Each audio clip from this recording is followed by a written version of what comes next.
So if I look at you, I'm still in the shot. Yes. Okay. We're trying out new camera placement, everyone. Am I in the picture? Yeah. Am I Ground in the picture here? control to make. This is where I stop being in the picture. I'm just gonna do the whole thing like this. Right here. Okay. Ground control. Because my move tends to be this one. And you're good. I'm good. Okay. We can angle it. Watch this. Oh, we're fancy time. So just to tell you where I'm gonna look back and forth like this, it's gonna be real crazy. But just to tell you where I'm coming from, this is frozen scotch, specifically the what's that brand? Johnny Walker. The winter, coming. The White Walker edition. Y'all, this is her breakfast. From Muggle to Mrs. Can you see that? From Muggle to Mrs. cup that my sister-in-law got me. This is what Nixie is having for breakfast. That is the kind of day. I have been all over already this morning, and I got up at 6:30 and have been doing everything. And yes, this is the first thing I've eaten besides coffee today. It's like I told Jesse, and that's in a similar story. Right here. It's like all I want is a day where I'm allowed to get out of bed after 7. All I want is to not have to leave my bed until after 7. Yeah. See, my dog allows that. It's the rest of the life that doesn't. No, my dog does not allow it. And it's like, look, it wouldn't be so bad. Look, I work until midnight. Yeah. If it weren't a midnight work thing, I'd be fine. But you have a job, and you're grateful for the job. So it's like, hey, people at home, let me sleep in past 7. I will say that Kaylee would stay in bed till at least 9 o'clock to 9:30. Need her to teach Stormy that. The laziest. If there is still someone in bed, she is in bed with them. Yeah. So I need her to train Stormy, because Stormy's like, sun's out, sun is out.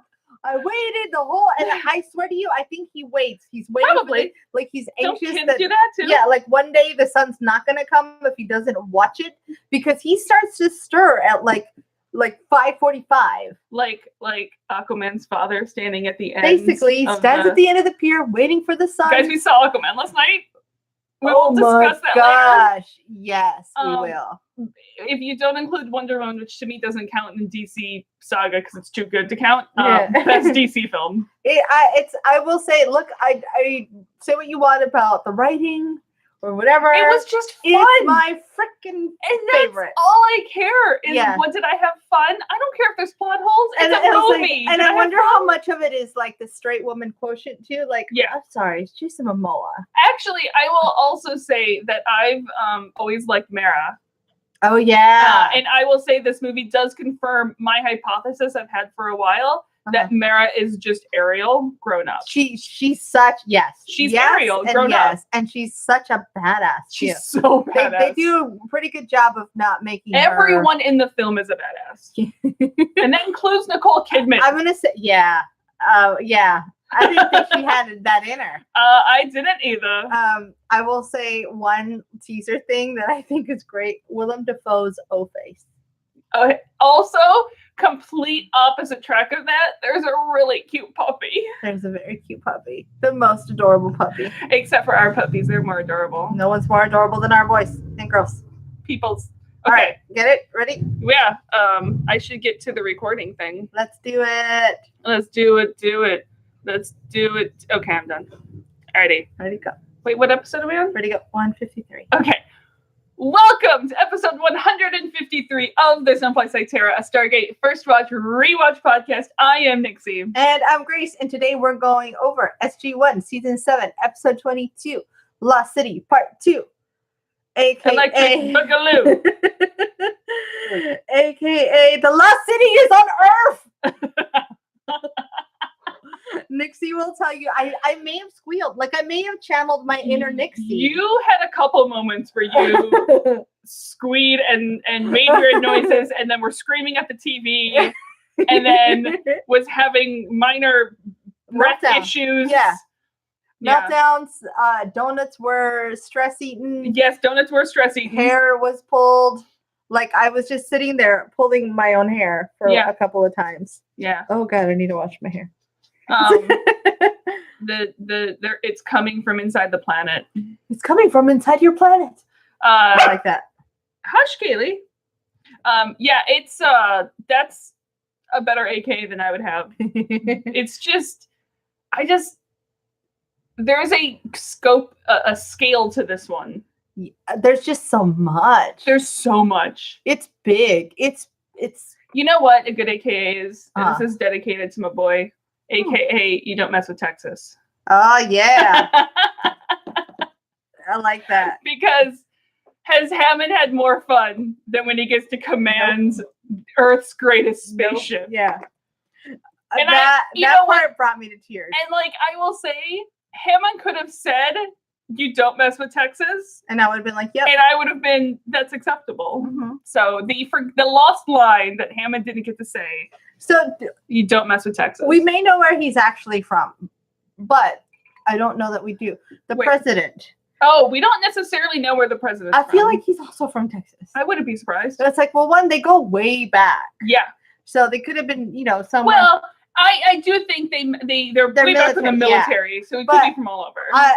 The balls on that. He does have some cojones. Some nerve, yeah. On him. Alrighty, let's start with this. Get it. March 19th, 2004. I'm just going to keep with the dollop style. And just like part one, this was written by Brad and Robert, directed by Martin Wood. Mm-hmm. We have one, in many ways, big guest star. Not, he's rarely seen on screen. Sure. We have one big guest star. A cameo, if you will. A cameo. Well, he has some lines of General John P. Jumper, the actual Air Force Chief of Staff. Hell yes. At the time. What talk about gaining street cred for Stargate. Yeah. Talk about gaining street cred for General Jumper. Well, that too. Yeah, but like for a show to get the actual person. The actual Air Force Chief of Staff. To be like, yeah, I'm cool with the show.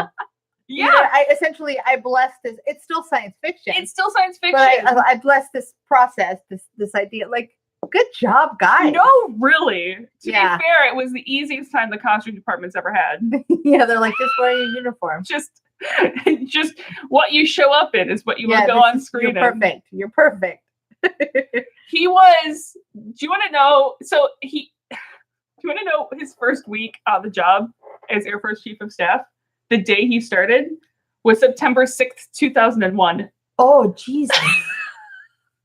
Hey, that's wowza. That's a thing. Yeah, that's a tough one. That's a time to start until September 2nd. 5 days to like warm himself. Yeah, warm himself. Yeah. Hutch Kaylee. We've got a crazy Kaylee on the loose. Yeah, it was crazy guys. Kaylee. She's a little barky. The water gun has no water in it. Yeah. She doesn't know that.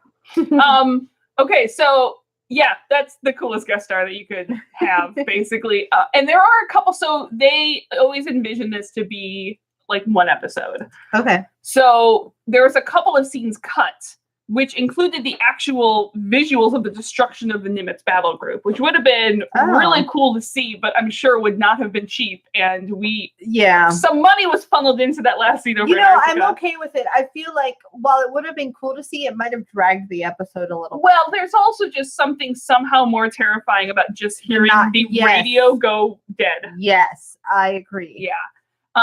Also, they originally had filmed Hayes. I don't know if they filmed. I think they filmed it. Hayes's speech that would have actually made the Stargate program go public. Whoa! Like his Independence Day. His Independence Day speech.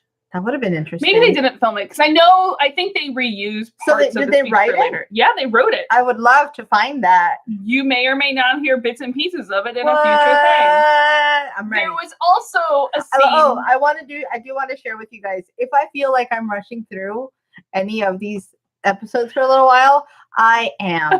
Because I know that if I record an episode, I get rewarded with watching one. I love you all, but I'm kind of like a dog right now where I'm like, I'm sitting. Look at how good I'm behaving. So I get the Stargate treat at the end. There's also a scene that your minds are going to explode a bit when I tell you that this was a scene that was originally planned and that they didn't do. Oh, what is it? Oh boy. You know how Jack resigns? right there. That Yes. scene where Jack resigns. And then there's that part where Sam's like, Sir, I want to tell you I something. want to tell you something. Yeah, they I were. know. If this was the actual series finale, they would have kissed. Yes. Yeah. Yes. I Just do a love the I love you, smug. I know. I know. But without the I love you. Just a big ol' snog there. Yes. Yeah, it's like they one up Leia and Han. Oh yeah. By just neither one of them saying it. But yeah, it's like, look, they're both rogues. They're both a little crazy roguish characters. Alrighty. Previously on Stargate, we meet Weir. Jack gets his head eaten. Weir takes over for Hammond. And Jack does a crossword. we're right about to find the Lost City, and Anubis is coming on Thursday. Thursday. He's coming for He's dinner. put it, we saw it in his iCal. Yeah, he's coming for dinner on Thursday. So in Daniel's office, Jack is still working on that crossword, trying to finish it while he can, while Daniel is trying to get him to help translate things. I want to tell you that Jesse Yes. walked in during the scene. He goes, what is like Jack never done a crossword before? I was like, no. That's kind of the whole freaking point. If you ever watch the show, you would understand the only reason he's doing this is because of a bet. And he goes, okay, stand down. And I'm like, don't walk into things you know nothing about. Anyway, it was fun. It was a fun thing to do. So Daniel's going, hey, can you translate this? And Jack's like, no, without even looking at it. I don't speak ancient. No, it might as well have been like Daniel going, hey, do I look nice in this? It's like, yeah. I don't care what you're saying. What do you want from me? Yeah. Well, are you even going to look at me? Do I look fat in this? Yeah. The automatic answer It's is fine. no. Yeah. But I want the truth this time. Okay. No. Still no. No. But Jack's whole point is he doesn't speak ancient yet. When he finally does speak ancient, he's not going to understand what the hell he's saying, and he's not going to realize he's speaking. Bad plan, Daniel. Yeah. So Daniel grabs the crossword in frustration, and without realizing it, Jack may put some clues into the puzzle. Yeah, of course he did. He's written Teonas and Proclarouche. Yes. And another one, like the clues for that were label and sphere. So Jack is confused, and Daniel is as well, but pretty sure that this is the key they've been looking for. He's pretty sure that this is the name, of the planet the Lost City is on. Dun, dun, dun. Yeah. Sam walks in at this point, and also points that out, and she's like, yeah, but for celestial body, Jack wrote Uma Thurman. I do love that part. But to Jack, it just means he's hungry. Yeah.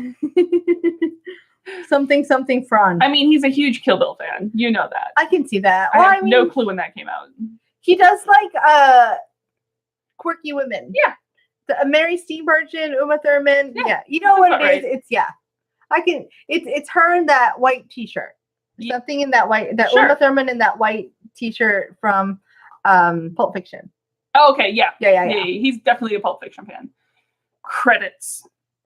When we come back in the commissary, Daniel is pretty sure that this is the answer because apparently Proclarouche Teonas or Teonas Proclarouche, I forget which order it goes in. Proclarouche Teonas, that's it. Translates to lost in fire. But Sam points out that the name means jack shit until we can get the address.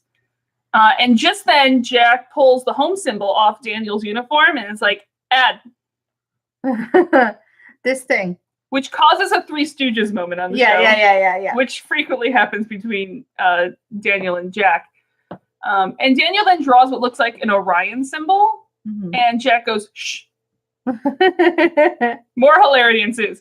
But Proclarouche Teonas, which to me, Teonas is the 3 syllables and Proclarouche is 3 syllables. But anyway, you break it up, there's 6. Yeah. Which means it's a gate address. Proclarouche Teonas. Yeah, and he breaks it up that like Teonas is like 2. It doesn't make any sense. No, he's wrong. Yeah, he's definitely wrong. So just let me tell you something, fictional archaeologist, man. You're wrong. You're It's wrong. not how syllables work. It doesn't take long for Daniel to work through and find the address. And he shows the address to Weir. Sam pulled up. And they did dial this address 2 years ago and couldn't get a signal, so the gate must be buried. Dun, dun, dun. Here's my thing is, try again. if it's called Lost in Fire, it translates to that. And it's the Lost City. But wouldn't the Procla Rouge Teonas have to be named because it goes by the gate address before it was lost? I'm not sure I followed. Let's try that again. Okay. It translates, Procla Rouge Teonas translates to lost in fire. Yes. But Procla Rouge Teonas gets its name because that is the gate address of the symbols. Right. So it gets it. So if this was the name of, did they just plan on the city being lost in fire when they I picked hear what the you're planet? saying. Oh. Maybe they had a way to change addresses? No, because then they have to, because it goes by the coordinates, like the actual 3D grid in Right. space. Let's not overthink that. They changed the translation So afterwards. we do mean that. So we do know that or maybe Procla Rouge Teonas was a name, and then that name came to me. That's what I'm Lost in thinking. Like Fire. they changed it afterwards. Yeah. Which I like it. Let's move. okay. So Sam is gonna do her thing, plot where the planet is in space, because since they can't gate there, they're going to see if Teal'c has a ship yet, Mhm. and we're gonna fly there. Speaking of, Jack is packing. And has the most insane packing list ever. He's just randomly All of picking the things things. up. There's like Yeah. a UAV over there. Don't ask him what he's grabbing. He doesn't know. No, he's This just is- like, that sounds looks good. Like That how looks I good." pack for a vacation. Meanwhile, I pack That is a complete lie. in 4 different ways. I make a very detailed list with multiple columns. I do like a mental pack first, Uh-huh. and then I do a written pack, Yeah. and then I do an actual pack, And then you do a check. and then everything's got stages. Like today, we will pack all of Grace's meds. Yeah. Today, we will wash all the clothes and make sure everything Yeah. we need is clean. Oh, see, I'm the one who I make the list, Mhm. and then as I clean the stuff that goes on the list, it Yeah. gets put aside. I put it into the Oh. suitcase. Yeah. And then as I pack, I take everything out of the suitcase in order to check its location and then repack it Yeah. efficiently. Mine's not like it sounds efficient, but it's like it's a 3-day workflow of like thinking about packing, thinking about packing, thinking about packing, and then Should I all the pack? packing while crying. That's truly what it is. It's like, it's fine. I haven't physically packed it, but I know what's going in and I know it's clean. And I know where the things are in and the it's house. Fine, and it's fine. And there's always at least 2 things that are not where they're supposed to be. No, because then you tear the place apart because you plan on leaving the house clean because Yeah. you always like to Oh, get back to yeah. a clean house, but because you couldn't find the one like key thing like your passports or something, Guys, it's always some the dumb. entire place gets torn apart. And yeah, and then that's when you lose all trust in every person in your household. Yes. It's like, did you move this? Oh, the last you one. moved this. The last time was a camera lens, and we couldn't find the camera lens. Yeah, And the place got torn up looking for the camera lens. and you always feel like a piece of shit when you're like, oh, I left it in this wrong spot. Well, or it's fun when you're like, neither one of you remember how it got there. You're like, it just done now. It just moved. Someone broke into the house and just moved one camera Just to lens. move shit. Yeah. Nothing else, just one camera lens. The end. Bye. The good thing is with Jack packing like this is that this happened last time, and it means they're on the right track. Yep. And Jack's like, "Can you also grab a Naquita generator?" It's like, okay. Where's like, what the fuck is going on? Yeah. How is this normal? Yeah. No, And like it's not, but nothing is normal. Meanwhile, Daniel's grin is like, "Are we having fun here? Aren't you glad you became commander of this insane loony bin?" What did you think you were coming into? Like, did you think you were coming to like a well-oiled machine? Is No. this normal? We're all We fine fly here. by the seat of our freaking pants. This flame around us is fine and normal. Yeah.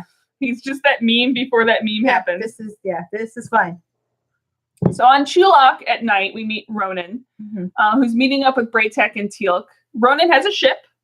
We need a ship. Let's join forces. And the only condition of using said ship to find the lost city is that Ronan has to go because he's a good pilot.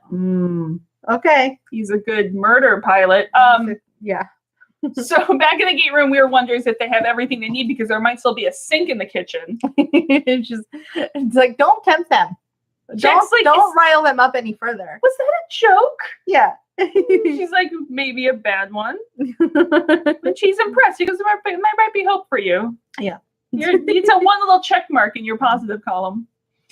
And they take all their equipment. I'm assuming they're going through the Chulak to get onto the ship. And the cargo hold of said ship, Daniel and Jack have a nice little moment. Oh yeah. He's like, look, I would have stuck my head in the head sucky thing. And Jack's like, I know, which is why I had to go stick my head in the head sucky thing. Yeah, because I don't want you to. I think there's a little bit of regret in Daniel. Like I still think he wishes he had. Because if there's not something that Daniel's regretting, it's not Daniel. Right. That's how Daniel do. That's how Daniel all the time, always. And Daniel does know that somehow, somewhere out there, there is rainbow, some way to reverse the effects. They're gonna find a way. Mm-hmm. He has full faith in that. And Sam comes in then and goes, look, we're pushing the engines as much as we can. It's still 2 days away. Yeah. And Jax is like, responds partly in ancient. And he goes, you need to go faster. So he heads off to make them go faster. I do want to say that during that conversation with Daniel and Jack, I'm going to start using the word Krubis when I don't know what my body's doing. Yeah. So it works perfectly. Yeah, because there's a lot of things that my body sometimes does that I can't really tell you what's wrong, but something's wrong. It's like my ankle's swollen. I don't know if I twisted it or if it's just swelling. Or if my blood sugars are low right now, or if this other thing's there's a myriad of things that this could be. So I think Krubis is going to be like the new code word for like, we don't know what's hitting the fan, but something is. So just prepared for multiple outcomes. Yeah. Prepare for all contingencies. I could just need some sugar.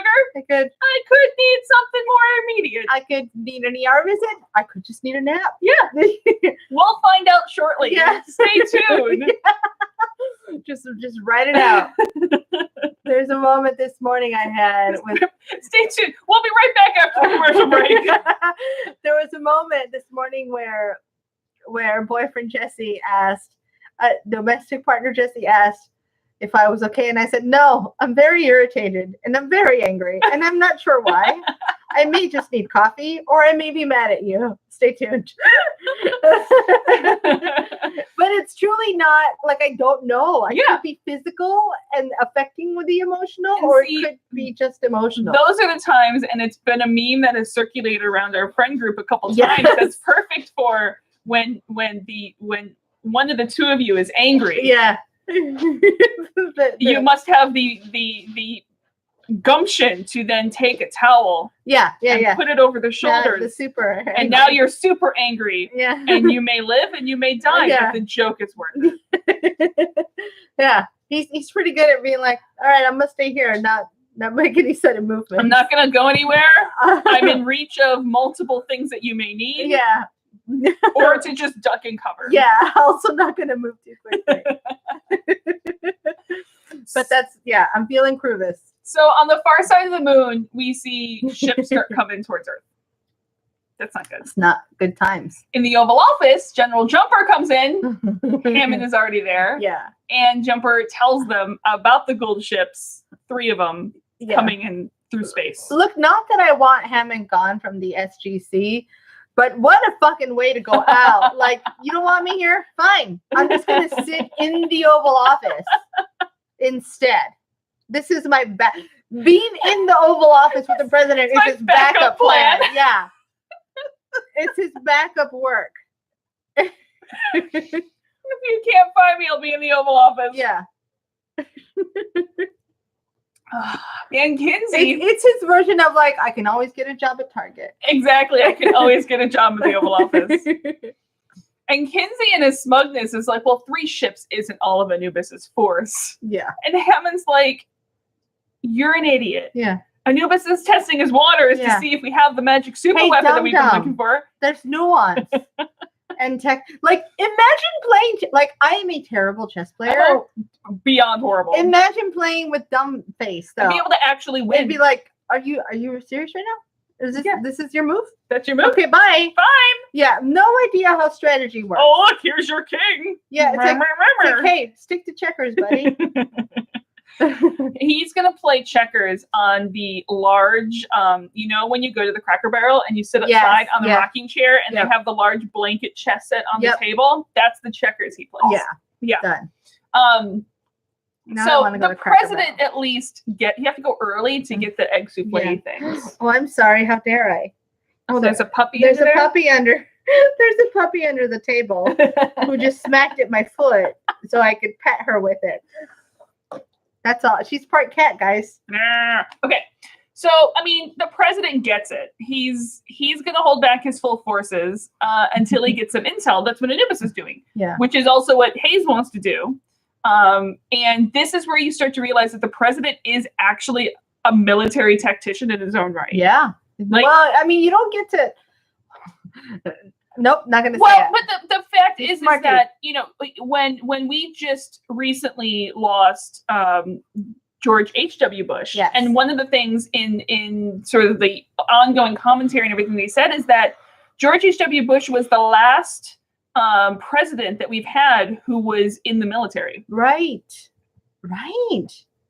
Yeah, because even George W. Bush wasn't in the military. That's true. So it's just more the fact that here you have someone who's learned those particular skills. Exactly, who's not completely relying on Hammond and Jumper for these sort of military tactician skills. Like he has it in himself as well. Interesting. It's sort of being a commander in chief, but with some extra some higher dice rolls on your character sheet. Yeah. I like it.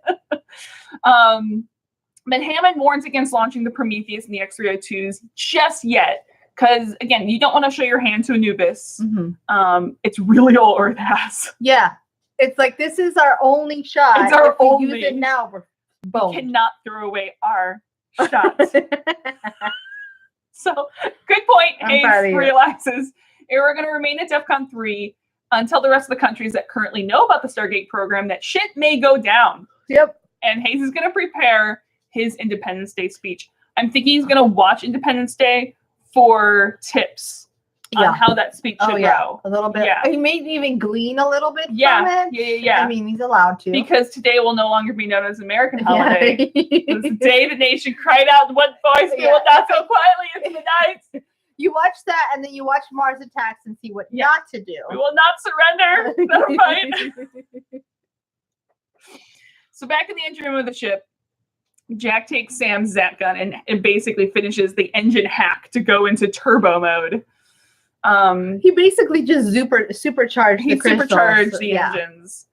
And Sam tells him that Jack should know that General Hammond authorized her to take command of the team if she felt she needed to. Yeah. And I'm like, is General Hammond technically still your commanding officer?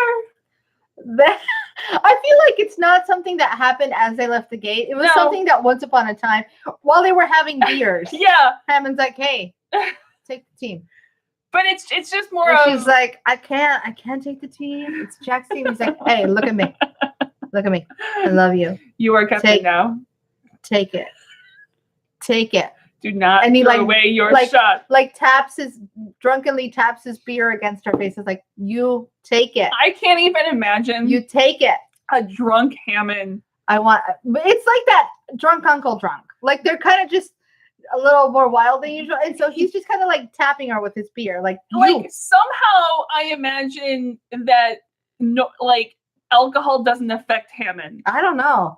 I feel like it does, but in like the best way. Either that, or eventually he just starts singing like classic mountain Appalachia songs. But that's what I mean. He's in that space by now. Yeah. And mind you, this is late into the night. This is after Daniel's been dancing. Oh, Daniel's already passed out. Yeah, he's well into like REM sleep. He Ross Geller dances. Yeah, there's some very like somehow there's a tie around his forehead, even though no one's wearing ties. Or he found something in Jack's closet to be like, "Can I borrow this?" And Jack's like, "Yeah, you can have it." Or it's like an old military like vest or something tactical. Although now I just want to see him in the ducky tie from How I Met Your Mother. That could happen too. But yeah, like it's well beyond this time. Yeah. Well beyond this. I mean, even Teal'c's like, passed out with an empty box of donuts. He's still holding the box. He's just donut drunk. And then yeah. And then Jack fell asleep with the lazy boy watching Simpsons. He's just like snoring with his It's chin on on silent. It's just because he knows all the words to all the episodes. Yeah, and so the only two awake are Sam, because Sam can hold her liquor, but she's also not as drunk as her. She just wouldn't drink as much. No, because she's like, these are all like the two of my superior officers, and they're drinking, and I don't want to make an ass of myself. She's like, I'm gonna have a couple of good solid drinks. It looks like she has a gin and tonic. It's just tonic. Yeah, yeah, exactly. and Hammond's like, screw it. Like he's gone through like a 24 pack on his own of Guinness. Yeah, of whatever he drinks. He actually brought some He has some moonshine in the car. Yeah, that too. He brought the moonshine out. Yeah. Because he makes it at home. And I feel like when he's drunk enough to like eat a bag of Doritos with just like shoving his hand in the bag. Like that's where he is. So he's got like cheese fingers. The problem is I'm imagining Hammond with cheese fingers now. Isn't that the best idea? Hammond cheese fingers. Hammond of cheese finger. Now, would he be a Doritos person or he'd be a Cheetos person? Oh, I want to say Doritos. Old school Doritos. Yeah. Yeah. I mean, it is Texas, so he may have gotten into like the add a little lime, add a little hot sauce. Flaming hot Cheetos. No, his bowels are far too old for that. Let's talk more about Hammond's bowels. Am I drunk? What's happening? You don't even have any booze in your coffee. Don't. So you had one sip of mine. That's probably what it was. I'm good. I'm set. One sip of scotch. Yeah, one sip. So anyway, was it one sip ahead of the bread? One sip ahead of the bread line. One sip. I think I'll take a stroll around the block. Don't fall on your face, Grace. Okay, so Jack is like, look, Sam, I'm going to make this easy for you. I resign. Yeah. You're in charge. Ta-da! And Sam then says, well, at your house, when I was there, and before Daniel and Teal'c showed up, I was going to say, and Jack's like, I know. No, let her say. And then they kiss. And then they kiss. And then they kissed, even though we didn't see it. They did. They secretly kissed. They did. Totally behind, like backlit by crystals. They kissed and they. Sam hurt her hands on the super hot crystals, and then Jack came over to like massage it. And in the background, the song "Dreamweaver" played. Dreamweaver, because it's got to be something like what? Why this song? I believe we can make it through the night. That's the song. I love it. I want it. I need it to be the truth. Oh. How cool is that? Jack and Sam's song is Dreamweaver. For many reasons. One, it's like, yes, girl of his dreams. Guy of her dreams. Yeah. Two, I believe I can make it through the night. That is every episode. Oh, it completely is. Every episode, it's like, hey, can we survive this thing? And even if it's not actually night, they're in space and it's dark. Yep, it's always night. No one can hear you kiss. And in space, no one can hear you kiss. That is officially the AKA of this episode. In space, no one can hear you kiss. Wait, does that mean no one can hear you fart? Yeah. Oh. I mean, they might be able to smell it. Like, that can travel. That's fair. That doesn't need sound I wonder waves. if you can see it. No, I don't think so. Okay. Because I don't know if you ever saw, but Mythbusters had a test where they tried to see if you could see a fart on a heat camera. You? No, you can't. Dang. You can't. But damn it. They were hoping you could. To be fair, I was hoping you could. I would love to know. However, Adam got to build a fart machine, so. You mean he didn't just fart into it? Well, he was hoping to. He drank a bunch of pop, but he was worried, so if they wouldn't be able to perform on cue. So then he built a fart machine. Sometimes you can't. Look, all you gotta do sometimes is eat a little cheese. Just eat some cheese, eat some chili. Yeah, good. So on Anubis' mothership. There's a reason some nights everybody gets a dairy pill at D&D. The first prime parts. I mean, he comes in and tells them that Earth hasn't really put up a challenge of their advanced forces yet, and Anubis tells them to attack. Dun dun dun. So SG-1 ship arrives at the planet and doesn't look good. This entire planet is covered in lava. No, I mean they're like, look, there's nothing but lava and like two guys fighting with lightsabers over there. Maybe we shouldn't land here. Oh, that guy just lost his limbs. Literally, the floor is made of lava. Yeah. The hardest game of the floor is lava ever. Landed literally on Mustafar. Expert levels, floor is lava. They try to get the high grounds. It doesn't work. This joke has been done, we're sure, a million times. Bear with us. This is our first time. Do we care? Probably not. Expert levels of the floor is lava. So anyway, Daniel's like, how could there ever be a civilization down there? And I'm like, Daniel, you know better than that. Come on, you're an archaeologist. Come on, dum-dum. Sam points out that the sun is red giant, which means that isn't helping the situation. And a million years ago, that sun would look like ours, because ours will go red giant too. And they're basically a million years too late, they ask. They all looked at Jack expectantly, and Jack's like, why are you looking at me? I'm not the boss. I don't know what's going on. Yeah. Literally, I don't know what's going on. I don't know why we're here. And Braytek scans the planet. No one has any idea what they're looking for, including Jack still, which annoys everyone, including Jack. He doesn't even know why they're here. Yeah. Subconsciously, he must know, though. And since he did pack hazmat suits, he must have known this planet was shit.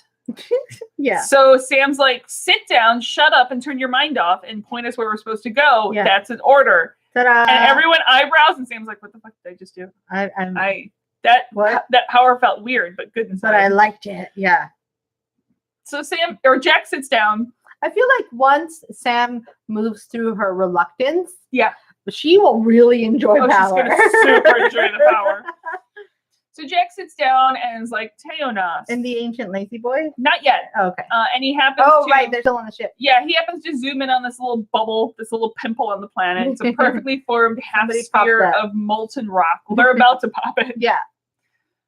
They're like, maybe there was a force field protecting a city. It's too small to be a city, though, and there's no energy readings. They're guessing maybe the shield failed, and now it's just a empty pimple. Sure. Yeah. So back in the Oval Office, Maynard tells Hayes that they have the captain of the Spewit, a destroyer in the Nimitz battle group. And the captain says that he saw a beam shoot out of the sky without warning, and immediately the Nimitz was up in a fireball. Yeah, it's done. And while they're on the phone, another cruiser gets blown away the same way, and then they lose contact. The radio goes dead. And Maynard's like, that was one gold ship in less than 5 minutes. This is very much feels like out of West Wing. I think there's an episode of West Wing where he's on the phone with these kids that are possibly dying. Well, I think I could be wrong, and I know the exact episode you're talking about. I think they're in the middle of a hurricane. That's right, and they're kind of trapped. They're stuck. They tried to go around the hurricane, and the hurricane changed paths. Yeah, and they're sort of stuck in this hurricane. Yeah. I think that's what's going on. I know the exact episode. Yeah, but anyway, it's giving me like, colors of that. Yeah. So the USS Nimitz is a super carrier and one of the largest warships in the entire world. Wow. She was commissioned May 3rd, 1975, named after World War II Pacific Fleet Commander Chester Nimitz. Okay, now if that man's not meant to be a commander, nobody is. Nimitz. Chester fucking Nimitz? Yeah. My name is Imagine meeting a 3-year-old named Chester Nimitz. It's like, this motherfucker's in charge. Well, it's just like Dick Army. I mean, come on. Yeah. Chester Nimitz is a man in charge. I feel like Chester Nimitz could be eating Cheez-Its as a 4-year-old, and you're like, that kid's going somewhere. He's going places. So when the Enterprise was decommissioned in 2017, she is now the oldest aircraft carrier in the service. You said Enterprise, and that's not what I thought of. The Enterprise has been ships before it was a spaceship. Yeah. My brain had to do like a little. So before the ships are decommissioned, they do go out of service. And so we were actually coming in on a cruise, and we're pretty sure we saw a carrier because we were going up the Chesapeake.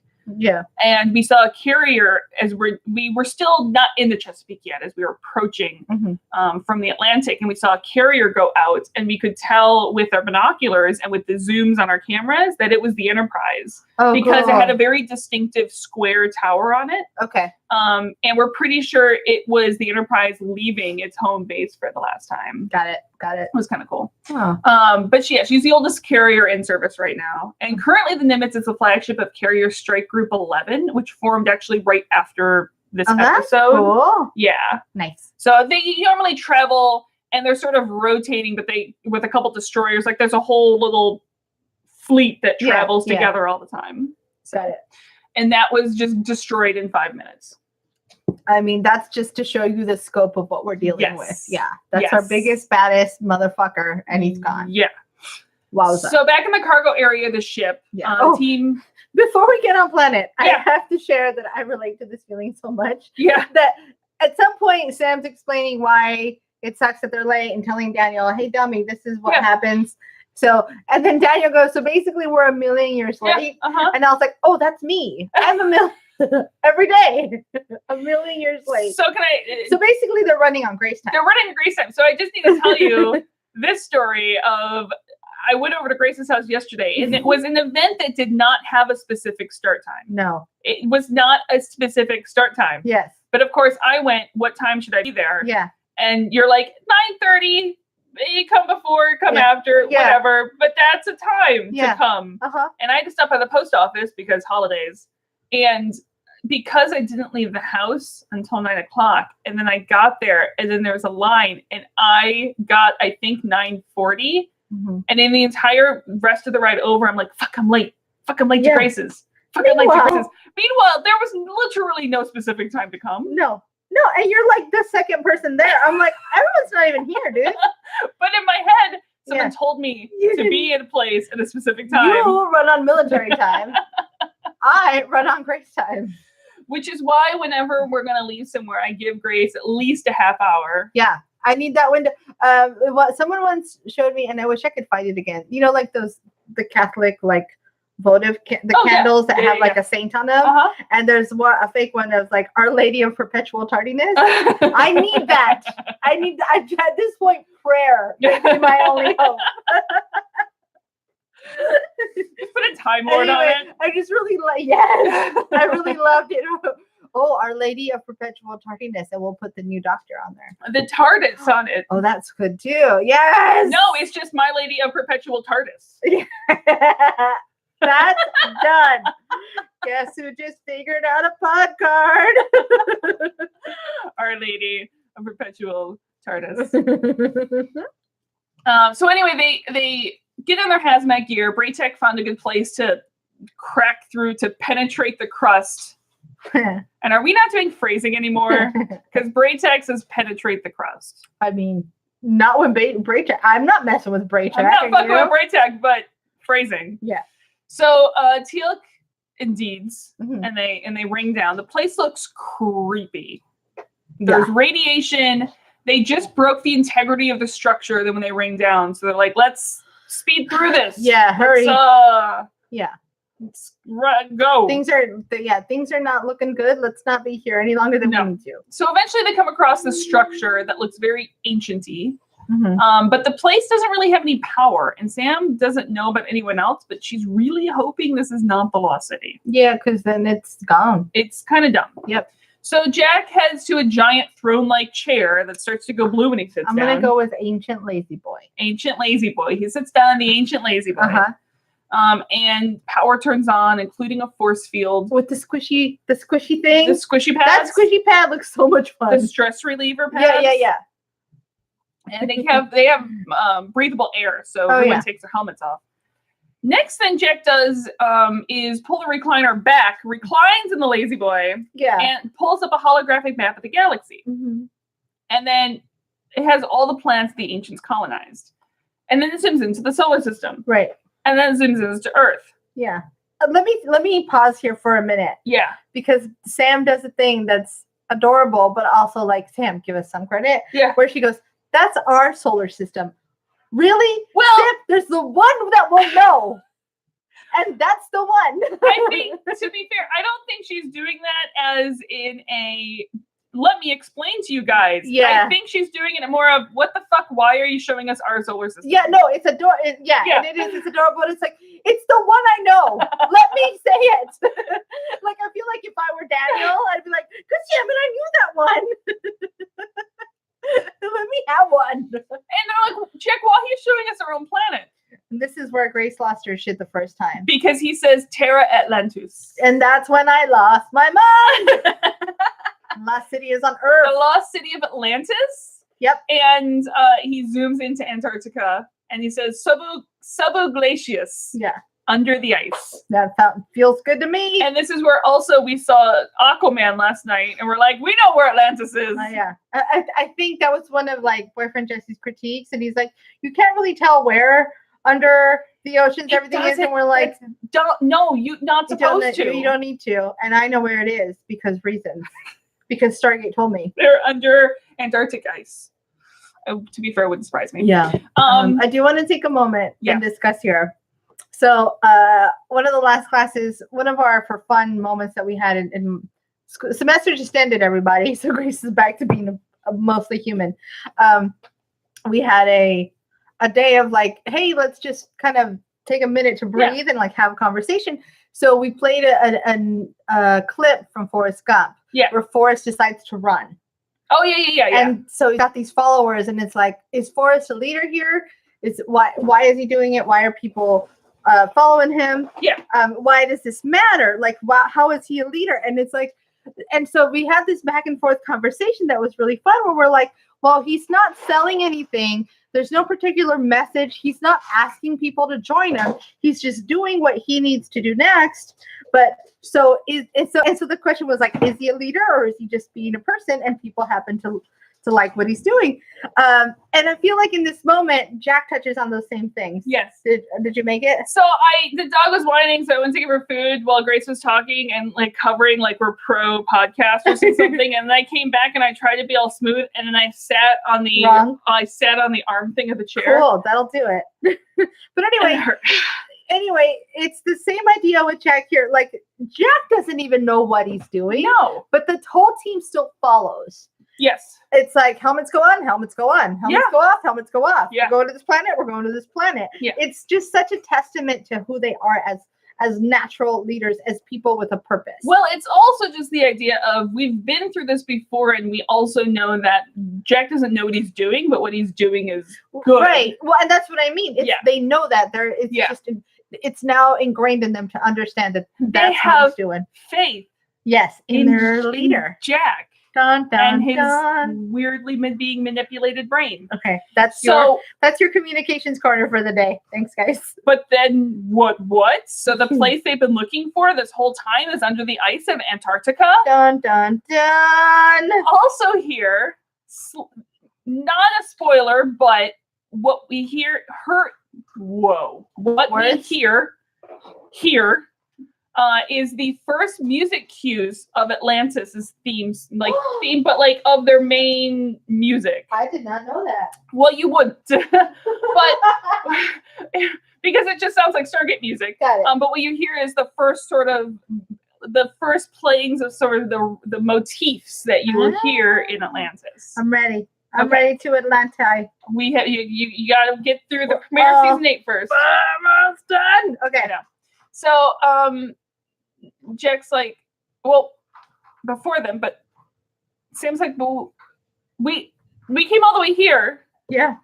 What do you mean the lost city's all the way there? Why did we come here to go back again? Jack's like, no. And he puts his helmet back on. Everyone's like, put your helmet back on. And Jack heads over to a little point on the dais, on the platform, and pops up a little power source, which, again, not a spoiler, but we do later learn this is a ZPM or ZPM, depending on what country you're from. You'll get the full name later. Okay. Well, ZPM because, like, in other countries, Z is Z. Yeah. No, I got that. I didn't for the longest time. And I grew up basically in Canada almost. Yeah. Still didn't get the ZZ thing. And so now I say ZPM for reasons that you people know. I'll tell you, it's very strange, but it's very clear in my memory. I learned that when I was probably like 14 or 13. When I maybe a little older. I'm trying to remember. But I watched The Real World. And there was a Real World in London. And I was like, why why do they say it like that? Or maybe it was even the road rules that goes through Australia. Oh yeah, I can imagine. It's I'm sure it's an Aussie thing too. So I was like, oh, got it. That's how they say Z. That's weird. Yeah, got it. Okay, all done. It didn't occur to me, and Well, I was, yeah, I mean, and I why just would liked it? I Yeah. just liked the name ZPM until Yeah. I went, oh, that's It's a Z. letter.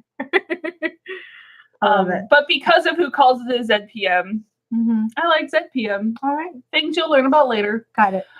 Ready. So then they make their way back out to the ship. Sam's like, we know the location of the lost city. It's on Earth. Let's get out of here. Ta-da! Done. But before they can, Oh boy. up on the ship, Braytek's about to bring the ship closer to ring him up. But just then, the drama.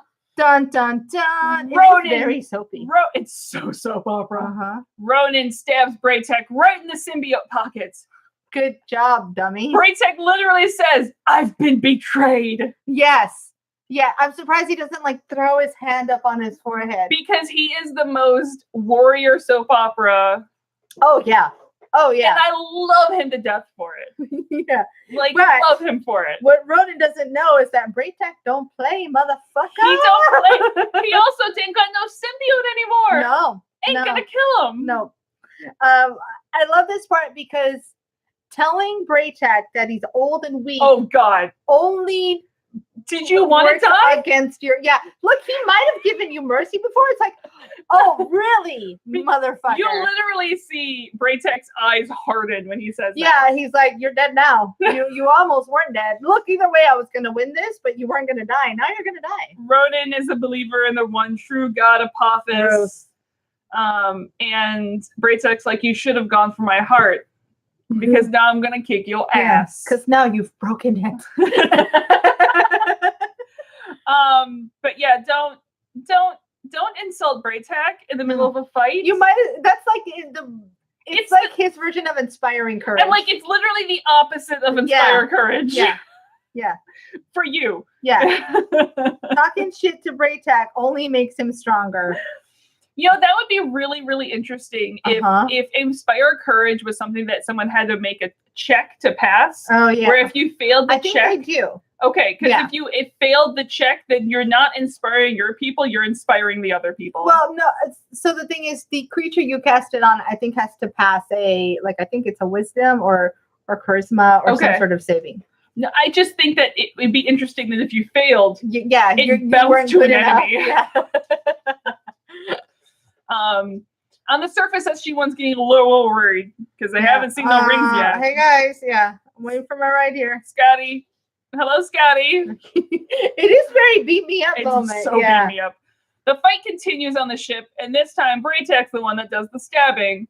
Ronan might be younger, but not the wiser. Dun dun dun. And just as the dome is collapsing, Braytek rings them up and collapses himself. Yeah. And like once they get up there, everyone just stands still for a second. Yeah, I do.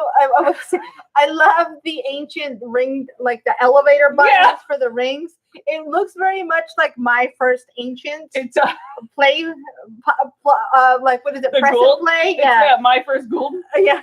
But it's like, what a great way to learn ancient, where it's like Terra, push Terra, or whatever, and push the button. You know what I mean? Like, I want that. Hold on. Bye. I see it like as a the cow says. Oh, yeah, "Rrrr," that sort of rotating. I was thinking very much like Speak and spell? Yeah, speak and spell. Yeah. Sam just steps over Braytek. Thankfully, everyone else goes to help him. And it's actually super worrisome for a second. Yeah. You had a couple I had a no dying Braytek. yelly at the TV moments. Yep. Because you're legit worried that Braytek's going to bite it here. Uh-huh. It's like, this is not good. Because he tells Teal'c it's a battle he cannot win. Well, that's the thing. It's like Braytek is the one telling us. Yeah. And again, there's certain people you just believe when they say things. Yeah. And it's like, oh, that means he's done trying. But Jack has some new superpowers. Yeah. He literally lays hands and casts Cure the Dying. Yeah. Spare the dying. Yeah. Yeah. Spare the Dying. Yep. He's leveled up. He's subclass in healer Yes. of some sort. Braytek, I think more of what he got is They ransacked something, and he found a couple scrolls, Sure. spell scrolls, That'll work. and he's using them here. That's, I think, a little A more. couple of heals. Yeah. Got it. Do it. And Braytek's pain starts fading. Perfect time to use the spell scrolls if you have them. And instead, Jack collapses for half a second after that because he's used all his life force. He doesn't say anything, and it's sort of from this point on, Jack is done talking. Like, he's no longer... He understands you. Yeah. He no longer can word. I think, yeah, he's beyond words now. Yeah. Yowza. Could you imagine if I went beyond words? I don't know what anyone would do. I don't know what your brain would be doing at that brain point. would It'd be just like, collapse in and out. Yeah. It would be like the brain that we see at the end of Inside Out. That's the little boy's brain. Oh, yeah. That's just like freaking the fuck out. That's the brain that we would see. It'd just be like, I don't know what's happening. I don't know what to do. All the things. All the things. All the thingy thingies. All the thingy thingies. Okay, so I don't know where that came from. It's fun times. So Daniels guesses that Jack's condition is a little more advanced than the last time, you think? And Braytek is once more in Jack's debt, and they're on their way back to Earth. So back in the Oval Office, they're discussing what to do next. And just then Anubis holographs his way on in. Yeah. And they don't know it's a hologram for a hot minute, so the Secret Service just comes in and starts shooting up the Oval Office. Okay, yeah, let's just like duck and cover and just shoot at everything. That's a great answer to stuff. Well, they don't know it's not actually Anubis. Yeah. And it's the president and all the important people, and I guess that's what you would do in an emergency. Is, but also I'm like, oh, the Resolute Desk. don't shoot all the things. Who else only knows about the Resolute Desk from National Treasure? I barely know what that is, and I think it's because of National Treasure and you. Yeah. I mean, I know, but yeah, that's the first time I heard about it. Anyway. Reasons. Yeah. Introductions are sort of made. Anubis gives no shits about any of it. Just bow down before your god. Yeah. And Hayes doesn't think so. No. Hayes is willing to discuss Anubis's surrender. Mm-hmm. The balls on that man. Because he's one nervy motherfucker. You know what? If there is nothing that embodies the American spirit more, it's this right here. It's like, fuck you. Come at me, bro. Hold my drink. We're I think America's a Gryffindor. It's sometimes not always using the brain first, but it's like, it's all courage. Yeah. It's all courage. It's just, this is where we live now. And in times where it's hard to feel like you're proud of things that are American, it's something about that is very American. Extremely. Yeah. It's like, fuck it. There's a way to get through this, and I'm going to do it. Yep. I like it. Yeah. I like it. So they trade some more barbs back and forth, and eventually Anubis disappears, and Hayes is like, is that too much? Yeah. Take a little overboard? I do love the line, one nation among many. Yes. It's just a really nice. We are one nation among many. Tight, to the point. Yep. And it just comes off, it just rolls off the tongue. One nation among many. It's really nice. Yeah. It's just kind of because it fits with like the pledge too, and it just is, anyway. Yeah. So we see then a whole fuck ton of ships coming out of hyperspace behind the moon. On the dark side of the moon, Pink Floyd is playing as they come out of hyperspace. Yeah. General Jumper reports in that all the ships are coming. All of them. 3 if by space. 1 if by land, 2 if by sea. 3 if by space. 3 if by space. Clearly Anubis didn't buy any of that. No. So Kinsey immediately suggests heading to the Alpha site. Save his own ass. Because he's like a piece of shit coward. He's like, go ahead. Yeah. I'm going to stay here and like handle shit. Talk about not embodying that American spirit. Yeah, no, really.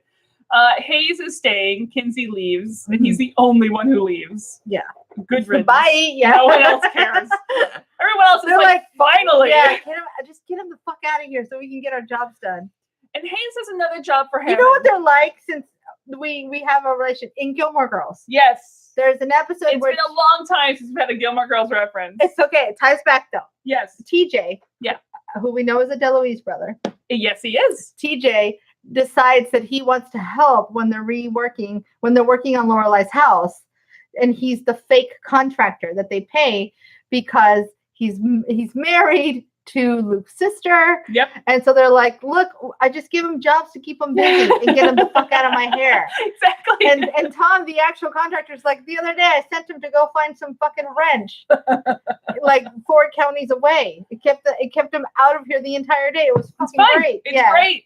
It's perfect. Yeah. It's what you did to me yesterday with Stormy. Yeah.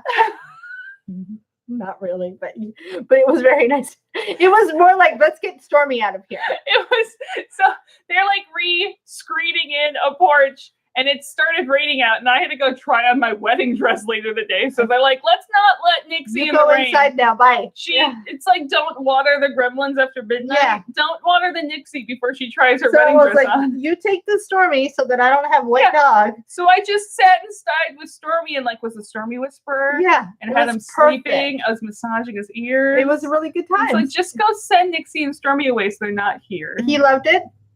I loved it. Nixie loved it, and we all were able to work without a little boy trying to skip everything. Gilmore Girls and playing with the dog and didn't have to do work. I mean, and the patio looks fabulous. Okay, so Hayes is another job for Hammond. Yes. It's awesome. So in hyperspace, Jack is working on something at the transporter rings, and he's gone again past the talking stage. So when Teal'c starts coming in, we have the 2 least talking people on this entire ship. And he wants to tell Jack something, and Jack just reaches out. Oh, God. This point, his face. I'm not crying. This part was very sweet. And they both nod, and no words need to be spared. It was an I love you, man, solely. It was by ice. The bros, the bro love between these 2. Words that need to be said, they know. So back in the Oval Office, apparently for 2 hours now, Anubis has been taking up power grids, TV, any broadcast. So the shit's actually hit the fan on Earth. Could you imagine just think about that for half a second. Yeah. If what would happen and the panic level that would be created if suddenly there was no broadcast, there was no internet, there was no TV signal, there's no radio signal. Yeah. Probably no cell phone signal. It would take a while. If 2 hours is enough time, because here's how it would go down. You would first you'd notice your power was out. Let's say you're just home. Yeah. You notice the power's out and you're like, okay, well, this sucks. The power's out. You can't turn on the TV. Yep. You do that for like 5-10 minutes and you're like, well, let me use my phone. Yeah. And then you take a minute on your phone and you're like, weird, I can't There's search. nothing there. There's nothing there. Like, okay, something must have hit our phone tower as well. But then you try to call a friend. Yep. And you're like, nothing is available. Because then you'd still be able to get on the internet. Yeah. But there's no internet. Yeah. That would be scary times. You try to turn on the radio. 2 hours is enough time to drive to a friend's house and then be like, yeah, no, we're fucked. Everyone's boned. There's no radio. Yeah. Yep. You can't pull up any TV signal, even if you have. This is when you start packing all of your shit. Yeah. And heading to the mountains as if it was Deep Impact. Yeah. Yeah. My first thought is zombies, but that works too. You know, everyone has a zombie game plan. Yep. Ours, just not to share too much, it involves a sailboat. There you go. If we have to steal it, that's fine. Not everyone's going to be at the dock. Yeah. The first thing I'm doing is raiding pharmacies. Well, raid pharmacies, but then we can get a big enough. There's easily can get a sailboat to fit all 6 of us on. No, but that's my job. Yeah. Raid pharmacies. Yeah. But yeah, we're gonna meet us because we're gonna get a sailboat. All 6 of us, we're gonna head out. Yeah. We'll be fine. All the pups, and we're done. Yeah. We need a really big sailboat. 6 people, 3 dogs. We'll be fine. It'll be great. It's gonna be fine. We're gonna fish for all our food. We'll take turns swimming if we need to. And so Hayes didn't get to do a speech, and for the moment, the cover story, if they can get it out, is a meteor shower. Yikes! Yeah, it's almost like a weird blessing in disguise that they can't broadcast. Exactly. And they go to DEFCON 1 and they launch the Prometheus. Yeah, that's bad times. DEFCON 1 is not good times. No. So they go back to the SGC. Kinsey is already there. Signing some shit and running away to the Alpha site. Weir has called him coward. Because he is. Yep. And he says that someone has to ensure the survival of the human race. I can't even get the line out. And the American way of life. So not you. Especially when he's like, oh, if you're survived, you can come through. Ew. And literally, even if the survival of the human race depended on it, No. not even if Kinsey was the last man on Earth. No. Well, and it's like, so the best answer there is like someone needs to go keep the American way. It's like, yeah, so who's going to do that? Because it's clearly not you because you're gross. Yeah. He goes into full gross old man mode, which is really disgusting. It's absolutely disgusting. Yeah. It's not good times. No. It's not good times. But the next scene is kind of worth all the grossness. Because it leads so into this thing. So the power goes out. Yes. And sorry, I'm half a second. I'm sorry. I'm really, really, really sorry. It's just half a second. It's a thing. Okay. Once upon a time, and Nixie was doing a thing. The power goes out. Mm-hmm. And like the gate shuts down, all the lights goes down. Weir's like shut down the iris manually. Everyone goes into lockdown mode. And Kinsey's just like, open the Stargate. We need to get out of here. And Weir's like, did you not just fucking see all the lights go out? Dude, yeah. And the place starts to shake more. There was a nuke or something or worse that was set off on top of the mountain. Kinsey starts demanding to get out of here. And Weir's like, fuck off.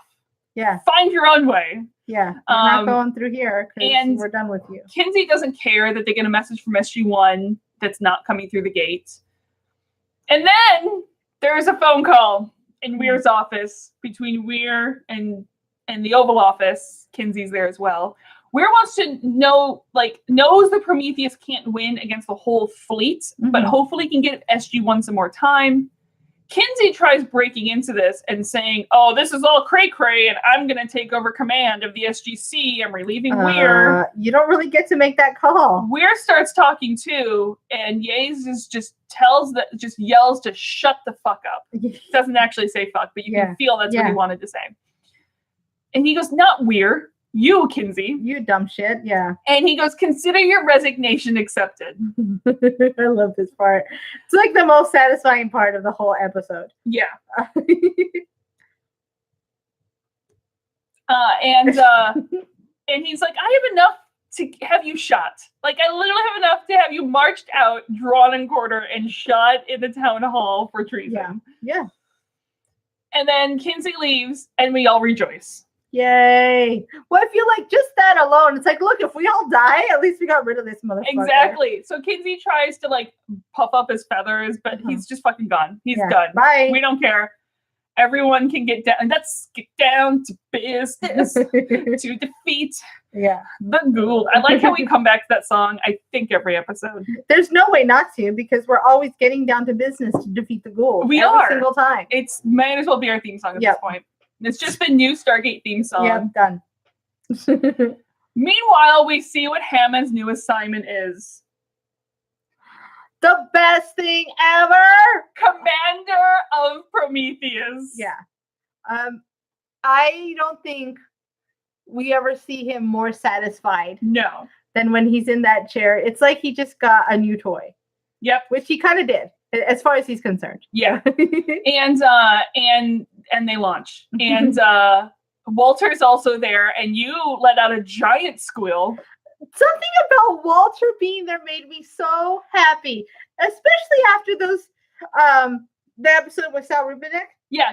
Where he was like, hey, I push the buttons, I answer the thing, I push the buttons. I'm grateful to have a job. It may not be the most exciting job, but it's my job, and I'm kind of here doing this thing, and that's fine. It's how I do the things.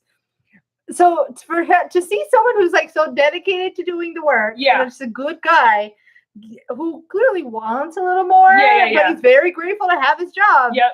To have him get to do something as cool as being on the Prometheus. Well, Hammond's like, I'll go, but I'm gonna need my right hand man. I'm taking my guy, yeah. I'm gonna need my right hand man. Can I be real a second for just a millisecond? Okay. So on the ship, on SG-1's ship, Daniel comes out from the cargo area. Apparently, Jack is modifying the ring so they can bore through ice.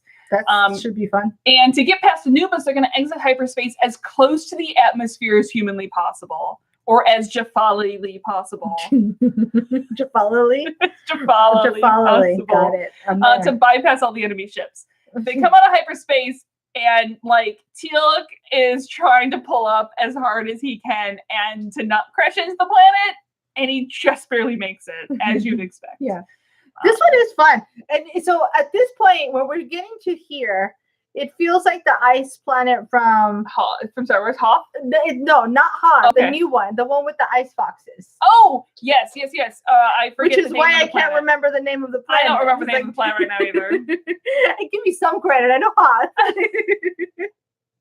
But I'm just waiting to see ice foxes. If but the thing is I don't know if those were ice foxes. I think they were crystal foxes. Were they crystal? Yeah, I don't know if that's ice on that planet. Oh. I could be. It's not. That's exactly, true. There's a lot of like the weird red sand underneath. Yeah, I don't think it. I think that was actually salt. From what they said, I think it was like salt, so I think they're like crystal foxes. Got it. Yeah, they actually have a name. I don't care. They're crystal foxes. Is crystal foxes. So they pull up. They don't crash into the planet. Jack gets up from what he was doing and replaces Teal'c to navigate to wherever they're supposed to be going to. Yeah. And yes, Anubis noticed that SG-1's flying around down there. Damn it. And their ship finds the spot they need. They start boring and melting the ice. And since Anubis noticed, forces are coming. They're going to be here in 30 seconds. The Boring Company? They did use the Boring Company. To help them bore. I still can't decide whether I love that name or hate that name. It's kind of both. It's very much both. Yeah. It's both genius as a name and also makes me want to slap someone. The dumbest thing, yeah. To be fair, there's many reasons why you want to slap Elon Musk. Yeah. He's very slappable. He's so slappable. It's the same way how I don't know how I feel about the Boring Company. I'm also don't know how I feel about Elon Musk. That's I'm really like, what it is. You are such an idiot tool bag, but you're also stupidly a visionary, and I hate you for it. It's almost like if you thank gosh he's as smart as he is. Because otherwise he would just be the most unlikable supervillain in the world. He's about half a millimeter away from supervillain. All it'll take is one bad something to turn him into supervillain. What it is he just has to lose his hair. What? Yeah. He's one shave away from being a supervillain. It's like one tragic moment, or one shaving of the head away. Yeah. So, meanwhile, more ships are coming from the opposite direction. Mm-hmm. So we have ships coming at this one little scout ship from both directions. Yeah. But one side aren't Gould. As the Gould forces come in and about to swarm this poor little scout ship, they're fired on. Because from the other direction is a whole squadron of F-302s. It's Hammond to the rescue! And Prometheus. Yeah. That just kind of zooms in and just sits itself as a protective little mama bear over the little scout ship. In any way possible, Hammond is always there to protect his team. Yes. It's like sometimes you got to roll up your sleeve and get up in there. And that's why I love when later on, in like half a second, when Sam is so happy to hear from Hammond, because it's like she doesn't question, why is Hammond on Prometheus? Nope. Or a surprise. It's just because it's Hammond. He's gonna fucking cover their six no matter what. No matter because he is a mama bear. Yeah. And a Papa Bear package. Yep. To protect the younglings. Yep. Also, can you just imagine the rush that those pilots have? Because this is the first time they've gotten to fly those ships beyond just like test flights and moving around. Those guys are moving on nothing but adrenaline. The squadron leader. Yeah. Nothing but adrenaline. It's just like, this is the greatest fucking moment of my life. Yep. This is it. Nothing will ever make me as happy as this moment here. Yeah. Yeah. First of all, they've got to think they're the top shits in the Air Force because they get to fly the experimental secret space planes. Yeah, that's true. I couldn't even begin to imagine what that's like. Well, I'm imagining the top one is Maverick from Top Gun. Yeah, I like that. Yep. And because it's my own head, Goose is right there behind him. Yeah. He made it through. He made it through.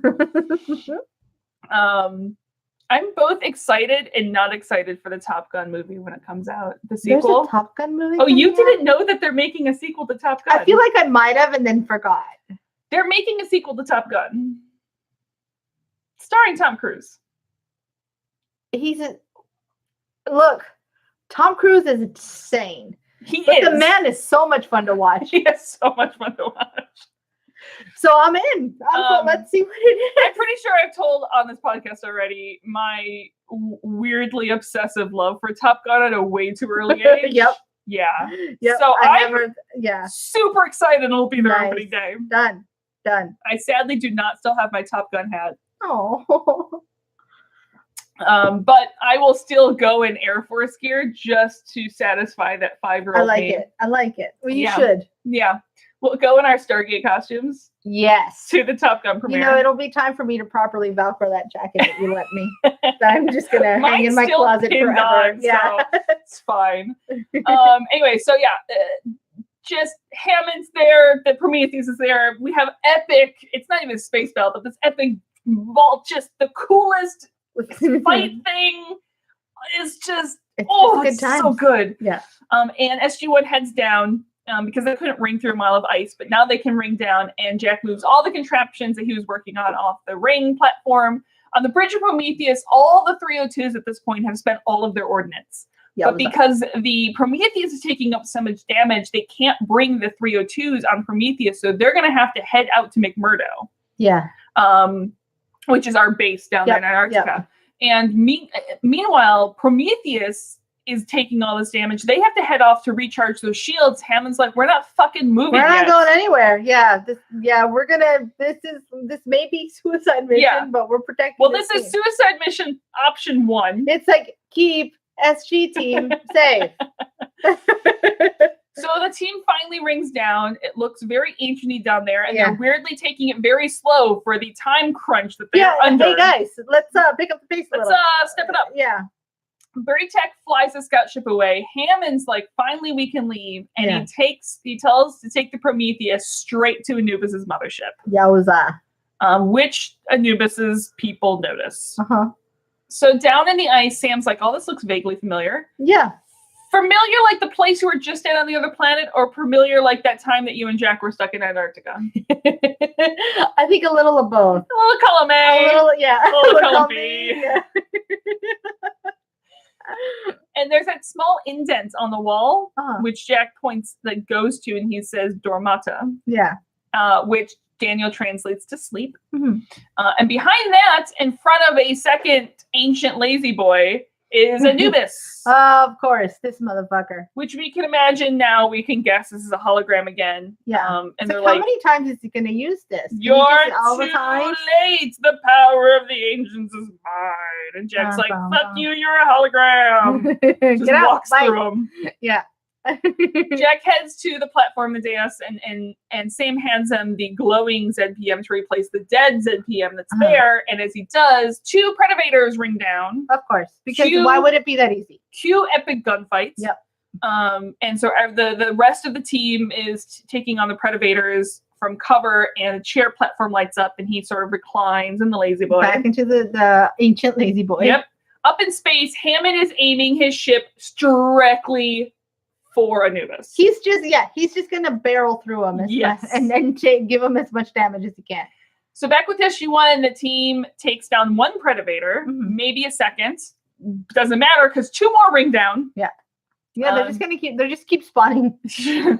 Jack sits down in the chair, plays the little jelly pads, and leans back. And Sam's like, anytime, dude. Yeah, come on. Let's spice it up a little.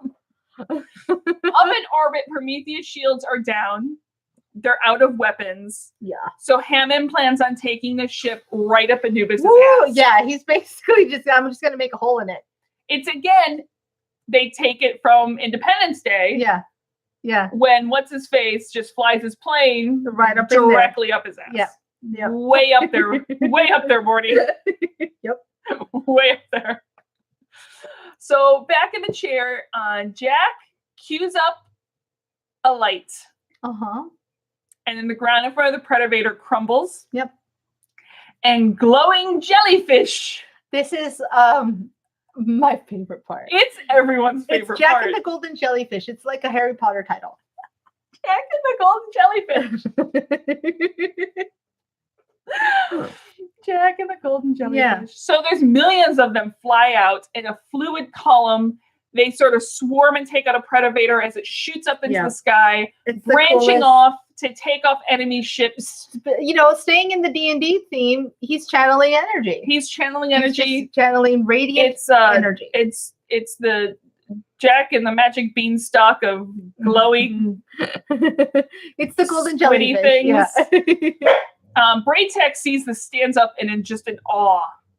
It's And the only grin. time I've ever seen Braytech fully smile. It's literally like, this is Braytech He's if he seen was God. a kid at Christmas. Yeah. He's basically seen everything Which, he's ever believed in. To be fair, is the same thing as a kid at Christmas morning. Yep. All correct. All things correct. So down in the ice, the glow squid are gone there, and the team just looks around, literally going, They're like, what the in the actual fuck just Yeah. happened? Yeah. I think at that point they're like, I can't even believe I've seen that. I must be dead. I don't know what Like the amount of things they've seen, period. Yeah. But then in this moment alone, you know, in this episode alone, they're like, there's no way I'm alive. like, I'm done. Yeah, all I'm of this done. stuff is like, if I see nothing else ever again, I've still seen it all. Someone please give me a drink. Yeah. I'm done. Yeah. Done. Up in orbit, you can see the beam shooting up right behind Prometheus and then branch around And just, and just start taking out ships. Yep. Hammond breaks off and clears up. It's like, our job is done. Yeah. It's really cool. I do love the way they built it so that it kind of invades the ship. It just kind of like, it's just this swarm that Yep. just kind of Yeah. takes it over. It's very similar. It's like the light version to the dark version of the Nexus from Fern Gully. Okay. Yeah. So it goes right through Anubis' shield. You can see him raising his hand to a bright light as a ship blows up, Yeah. as does the rest of his fleet. And You go and die. and then Prometheus, they're like, what the fuck was that? Yeah. And I was like, that was SG-1. What? I love that. They rely on each other so much. So that whenever they're saved, Yeah. they're like, I know who got me. Exactly. At the SGC over the radio, they can hear like a reporter essentially Yeah. reporting it was thousands of bright yellow. I don't know. They're coming from the surface. I don't know what they are. We cut to that haze hearing this and everyone in the Oval Office. Yeah. Of, you know, they're cutting the enemy fleet to shreds. And it's like, my God, it's beautiful. Yeah. So back in the ice, all they care about in that moment is Jack, who's sort of passed out Yeah. as the chair turns off. His Yeah. pulse is erratic. Sam's like, you can't leave us now. We just won. So let me tell you that she says, I had to play this again because in my mind I was like, what? She says, don't you dare leave us now. We've won. And in my head I was like, did she call him Obi-Wan? And I was like, that's not possible. Help me, Obi-Wan Kenobi. You're my only But hope. like, I was like, is that some weird, like, she's trying to relate to his nerd sensibilities because we know that he's into it. Yeah. And I was like, that can't be right. I had to watch it again with the closed captions on. I was like, oh, way more appropriate. In an to alternate Sam. timeline, she just wears the Leia costume. Because it's like, don't you dare leave us now. We've won. Tell me that doesn't sound like Obi-Wan if you're not. To be fair, it's not the slave Leia costume. Oh, no. It's like general fucking Leia Yeah. costume. Yeah. I've always liked her on the land speeder. No, I love That's her. always been my favorite. That's a great look. I Yeah. actually am really partial to the Hoth one, and I don't even like white clothing, Oh, but I love the Hoth look. Yeah. It's a No, good I think like I've always wanted to do that cosplay, but I don't know what camo they use to make her jacket. Oh, they just painted it. Oh, they There's- just painted- They yeah. just painted. Got it. That was not a pre-made camo. Yeah. That was someone in the arts department who had like 2 colors of paint. And They're just like, went, "We have fuck 5 it." minutes. Just throw some paint Yeah, on it. got it. Here it is, done. And meanwhile, Hayes calls up to the Prometheus. Hammond confirms that the enemy has been defeated, and Hayes is like, I don't know how we're ever going to thank you. Hammond's like, I have some ideas. Yeah, my job one. So back at SG-1, or with SG-1, Sam is desperately trying to get Jack to respond. No. And all he says is Dormata. Yeah, he wants sleep. Daniel's like, that chamber thing that we saw. So Teal Yikes. picks him up and carries him over, and as they put him in the little alcove, Jack says, Aveo Amicus. I butchered that. But anyways, Daniel says it means goodbye. Not okay. You're screaming at this point. Not okay. And the chamber glows. Not cool. And then freezes. Fuck. And Jack is in stasis. The only thing that keeps me together is that he's not dead. He's not dead. He's not dead. He's not. We don't know how the fuck we're gonna get him out of the carbonite, but he's not dead. He isn't. Yeah, he's basically frozen in carbonite. And Sam doesn't think that he's like, we can't just leave him here. Yeah. And they have to be able to reverse the process. And Daniel's like, I don't think so. Not here. Yeah. This dome is too small to be a city. Yep. It's like the one we were just at. It's like an outpost. Mm-hmm. It's not Atlantis. No, it's like the Pony Express, and there was a couple of stops along the way. Yeah. You're not at a major city. You're at one of the Pony Express outposts. Yeah.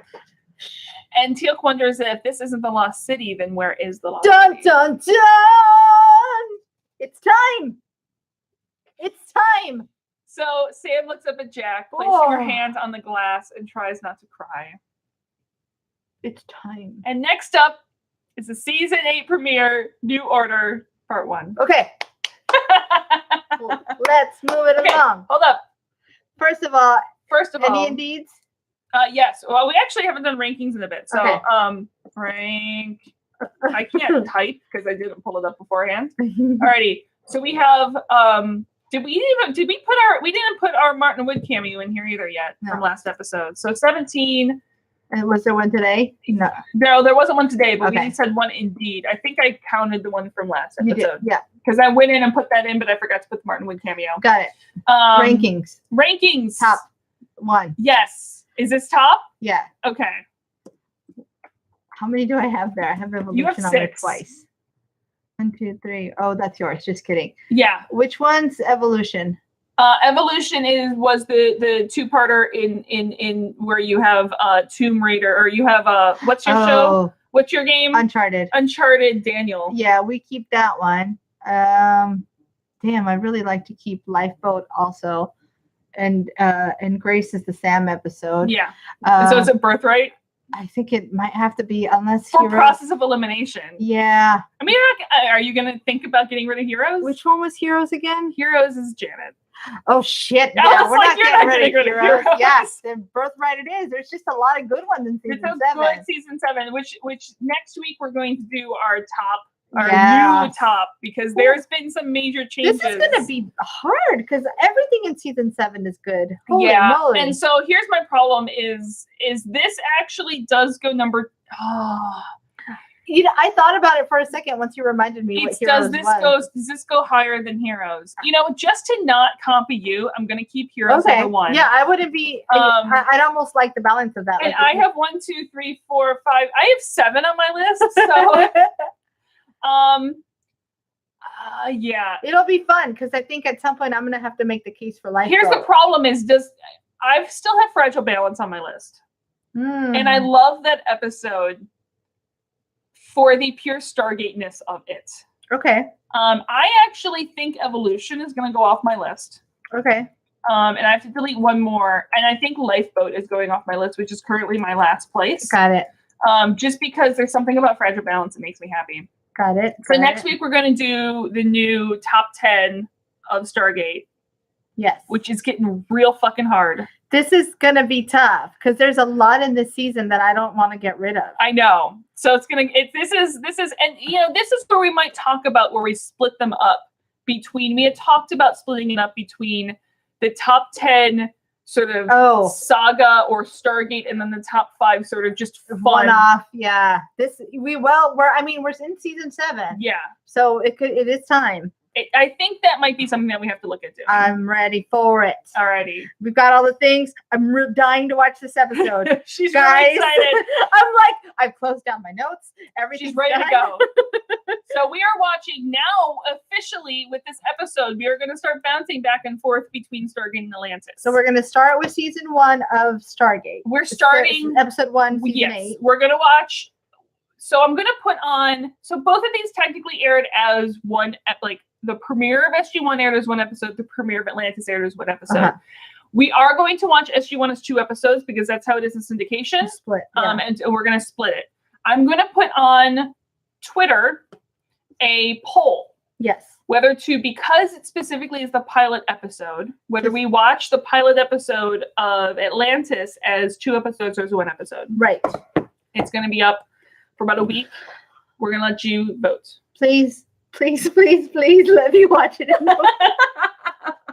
This is where I shill, where I make my appeal to the audience to let me please. Which I normally, again, I normally kind of keep those 2 episodes, and yeah. Look, if it's gonna be 2 episodes, I trust everybody, but man, I really want to watch it. Alrighty. So, you know where to find us, and stay tuned for the poll on Twitter at Terra Podcast. Oh, I just want to also say for Patreon people, the first episode of the Dolphin Cast went up. Dun, dun, dun, it's really awkward for me on my own. It'll get better. A Farscape is coming. There may or may not be a guest on it. Yes. I haven't decided. Okay. And then if you guys tell me not to, then we'll stop. To be fair, you can start without a guest and then have a guest join in. Yeah, like, fair. there's no, you're writing the rules yourself. Well, there's just a guest sitting on the couch when I watch these. So that's why I'm debating whether or not to include him. Okay. On Twitter, we're at Terra Podcast. On Facebook, we're at There's No Place Like Terra. You can email us at theresnoplaceliketerra@gmail.com. And patreon.com/theresnoplaceliketerra. And I also just want to say for our patrons, there are exciting things coming in 2019. Woo! We have had like a business meeting. Yes. And we have plans to do some really cool things. We're going to be doing some equipment upgrades. Some purposeful things. Yes. Purposeful things, specifically now that we're sort of done with these insane life things. Yep. We are going to get down to business to defeat the audio. Gold. The Goldio. The Goldio. Audio. Goldio. And with that, and we're done. We cue the music. Bye. Bye. And there.